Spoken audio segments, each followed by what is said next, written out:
Lisa Grace, and with us is Samantha Fury. She's also the host and the writer of the Charlie's Angel Street Justice series. So you can find it on Amazon or Barnes & Noble, anywhere that you go for your ebooks.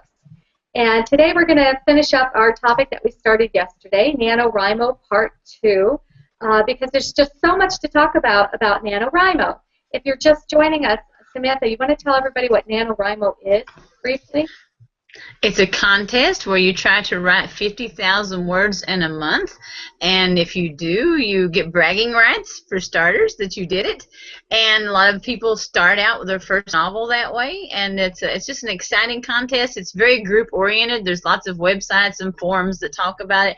It's just a great experience, and you actually get a couple of free prizes too. This isn't a free prize. It's just something that I bought off their website. It's a coffee mug. But anyway, so we're going to jump right into Part 2. If you haven't seen Part 1 and you want to know from the beginning, I would recommend that you go back and watch that one on indieauthorchat.com or on YouTube. You can find Indie Author shows, and it's called NanoWrimo Part 1, and this one is NanoWrimo 2. The first thing we're going to cover is writer's block. Once you've started writing in your NanoWrimo, you've set up your page and everything, and you start writing your story. Usually that first day or two, you're all excited. You've joined. We're going to talk about joining a group of friends who are doing it too, or finding some authors in your area that are doing it also. And you get writing, and you get writing, and then every now and then you might hit a wall. I'm fairly blessed in that I've really not had much writer's block. I don't think I've ever had it, actually. But people do get it, right, Samantha? Yes, and usually if I'm going to have it, it'll come just right after that 50,000 word mark, so usually it doesn't bother me when it comes to nano, but a lot of people do have trouble with it. I usually just try to think of a new scene or something like that if I do start having writer's block. One of the things I like to do, which I think helps kind of prevent it, is when I'm with my character, I think, well, what would happen next? Or I look like, if I have a bunch of characters in my book, well, first of all, getting back to what would happen next, I just try to think of the character, okay, so what would they do now? What would be the next logical thing? If I were this character, what would I do next? And that kind of takes me to the next thing. And if that's too boring, if it's not something I want to write about, I keep going until I get to the next action thing. Or sometimes I'll look at a review of the characters that I already have, and which one of them haven't I talked about in a while? Which one did I leave? Did I leave one of them on a cliffhanger that I need to bring back out of that cliffhanger? Or do I need to bring somebody to a cliffhanger and leave them there? So a lot of my scenes I do actually end where you want to find something else about them, or I leave them on a cliffhanger. So it makes it very easy to get back into the next scene because I have to finish what I started in a previous scene. And that's a common technique. The other thing you might want to do is just free associate. Just flip open some books, flip open a dictionary, pick words out of nowhere, out of blog posts, and what does that bring to mind? And sometimes that can free your mind a little bit, don't you think, Samantha? Yes, and if you outline, this is a great time to go back to your outline and see, where was I going to go now? Did I cover something? Did I miss something in my outline? Because outlines are great starter places, but a lot of times when you start outlining, the story will go in a whole other direction, and your outline is just, it's just way off course. But if you can go back to your outline. And you don't really want to go back and reread a lot, but you could go back and read like the ends of your chapters that you've written. I always write my books, even when I'm doing nano, in chapters. So, and I look like when it's done, because everything that you can do to keep the book ready for being published, it just saves you time later. That's so I've right. already chapters. So you might want to go back and read the last 5 chapters, just the tail ends, and see what kind of zingers you left. I like to end every chapter with a zinger or something that just pulls the person into the next chapter. So if you do that, and if you pace yourself, you shouldn't have writer's block, like I said, in the first 50,000 words. But if it does, like she said, pick out a word, and just say, okay, refrigerator. Okay, just somebody been in the house today, somebody got something stolen. You don't never know what one word is going to associate and start you thinking. Right. And then the other thing is if you do hit writer's block, you can actually go to the NanoWrimo website And if you signed up for their newsletter, they're going to send you how other authors are dealing with it. And they'll even have usually a chat going on about it, not to give up. And that leads into the next topic, getting behind. Let's say you went away for a few days for Thanksgiving and you were planning on writing during that period of time, but the people's house that you went to didn't have internet or it wasn't working, something was wrong, your computer crashes. Matter of fact, that's the other thing, back up your work. Back it up on a thumb drive, back it up on a DVD, back up your work. Put it in Dropbox, open a free Dropbox account, yes. Back up your work. Email it to somebody else that's a friend that would email it back if you lost it. Do something to back up your work. You do not want to lose 50,000 words of writing, especially no. It's too hard to replace. Yeah, I'm glad I remembered that. So if you get behind, it's okay. Don't give up. Don't give up. Don't give up. Just because you might have one of those days coming where you're just going to pour out 6,000 words. You only thought you wrote 1,000, and then you look at your word total, and you're like, I can't believe what I just did. Isn't this great? So you may have one of those coming. So don't give up even if you get behind. Now, Samantha, have you ever talked to your mod? NanoWrimo offers something that they call moderators or group leaders. What's their official name for them? I forget what their official name is. But they have one in every city. Yeah. Ours is in Lexington, Kentucky, and I get emails from her too. And it's trying to. It used to be Chris Beatty used to be the head one that you would get all the emails from. You can get emails and posts, and you can have write-ins.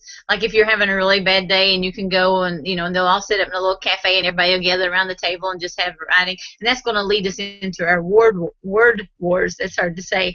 Those are really helpful, and support too. So we'll just kind of throw those two together.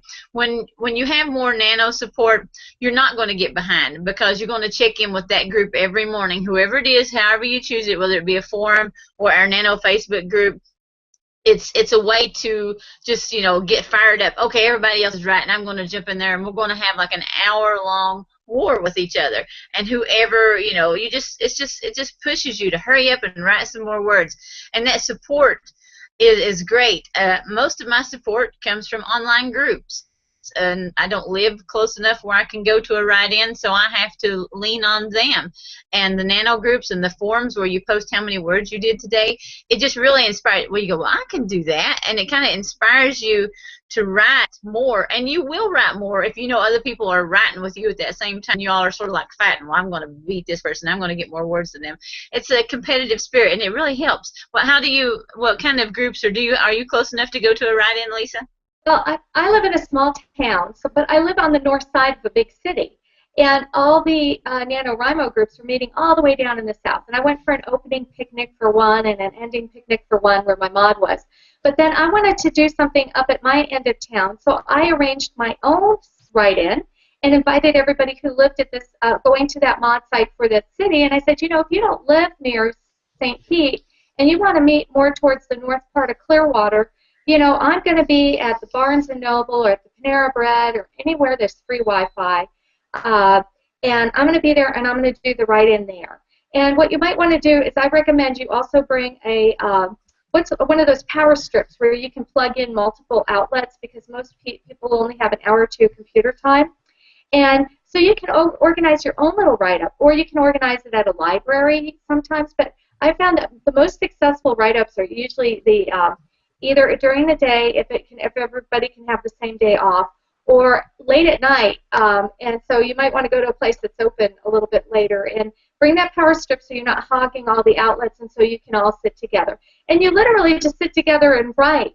But I've met some of my best friends through NanoWrimo write-ups. Michaela Oberlander, who's a professor at a local college, we've become the best of friends. Her and her husband go out boating with us, with my husband and I and my daughter, and we met through a NanoWrimo write-up. So, and we go to other author events together in the area. So it becomes a great system for everybody that loves to write and is from different walks of life to meet.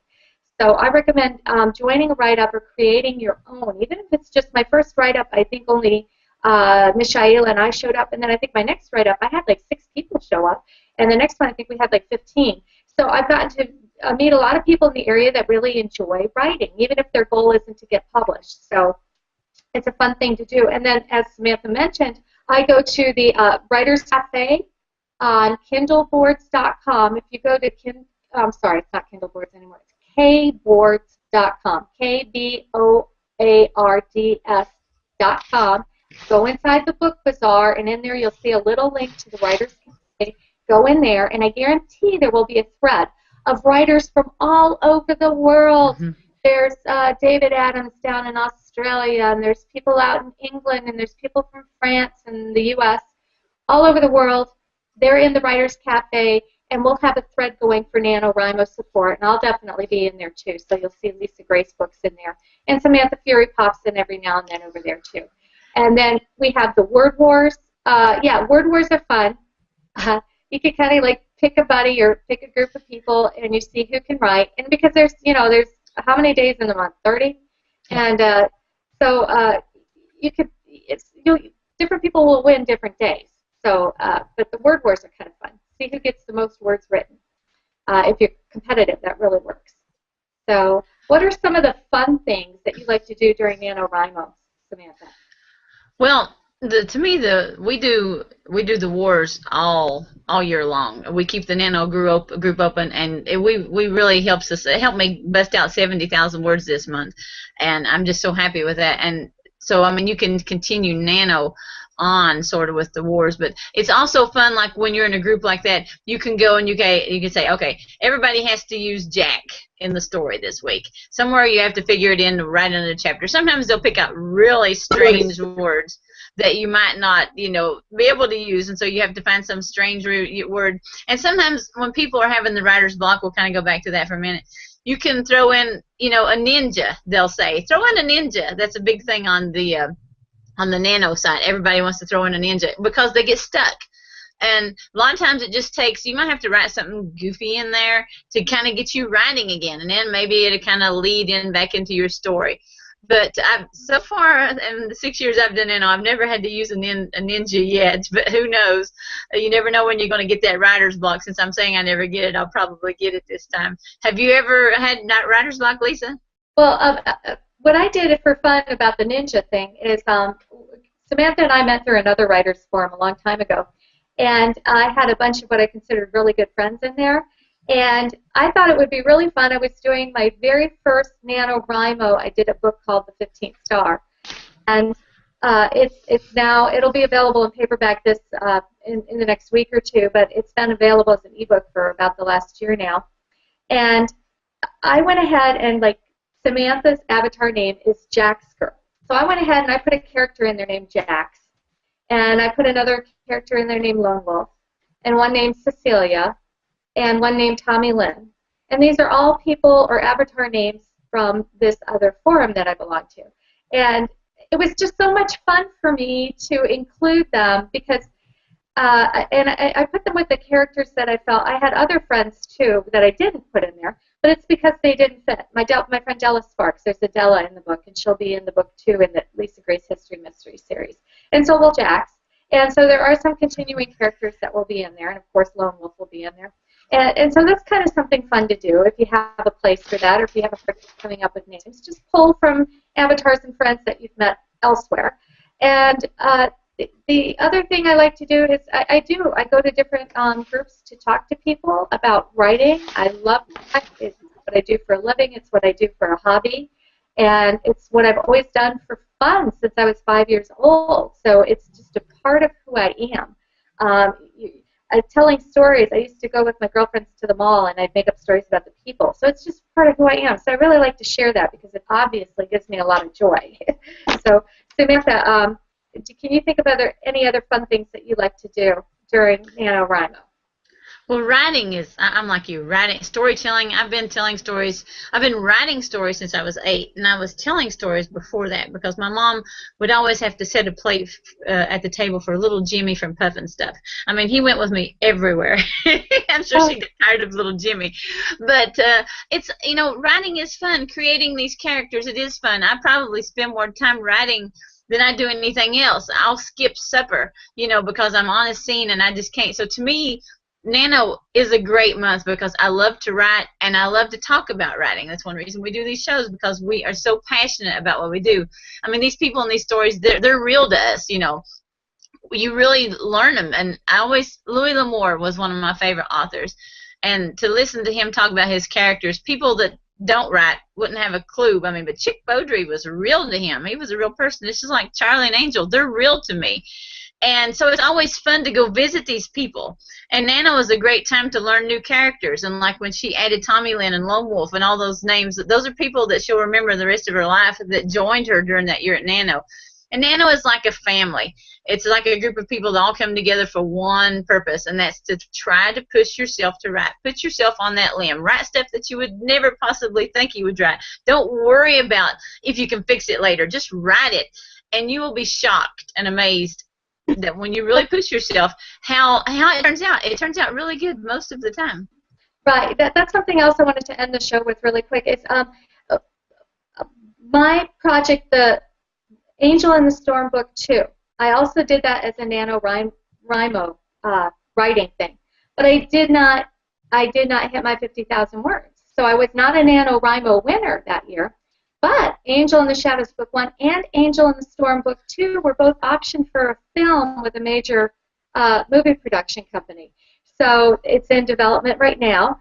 So here is something that started out as a NanoWrimo project that is going to be on the big screen in Hollywood within the next few years. And that's very exciting to me. And it all came, so NanoWrimo pushed me to write quite a bit of that book during that period. So you just never know what's going to come out of this. So even when you fail, you're not a failure. I don't look at Angel in the Storm Book 2 as a failure because I didn't win NanoWrimo with it. I look at it as a huge success because it's out there in book form. Readers are loving it. It led to Angel in the Ice Book 3, and it led to a movie contract. I mean, how cool is that? So even when you fail, you're not failing to push yourself. It's always a good job to step out and do things that maybe you wouldn't normally do. And this is one of those things that can lead to so much more. Water for Elephants, which became a movie, also started as a NanoWrimo project. So there are other books that have become movies. So I don't want you to feel like you're a failure if you don't reach your goal. Do it anyway. Have fun with it. Come and say hi to Samantha and I in the forums. And thank you for joining us today on Indie Author Chat NanoWrimo 2.